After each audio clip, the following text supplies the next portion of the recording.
ఇది మీకు తెలుసా? పూర్వం ఉత్తానపాదుడనే రాజుకు 2 భార్యలు ఉండేవారు.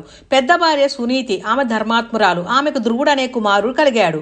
చిన్న భార్య సురుచి అందమైనది మరియు రాజుకు ఆమెంటే ఎక్కువ ఇష్టం. ఆమెకు ఉత్తముడనే కుమారుడు ఉన్నాడు.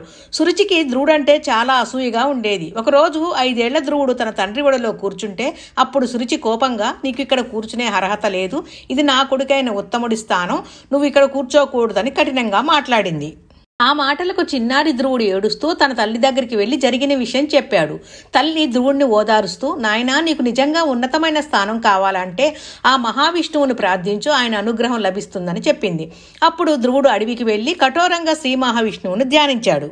శ్రీ మహావిష్ణువు ప్రత్యక్షమయ్యాడు. ఓ చిన్నవాడా, నీ భక్తికి నేను సంతోషించాను. నీకు శాశ్వతమైన కదలని స్థానాన్ని, నువ్వు ఆకాశంలో ధ్రువ నక్షత్రంగా ఎల్లప్పుడూ ప్రకాశిస్తూ అందరికీ మార్గదర్శకంగా ఉంటావని వరమిచ్చాడు. అప్పటి నుండి ధ్రువుడు ఆకాశంలో ధ్రువ నక్షత్రంగా వెలుగొందుతున్నాడు.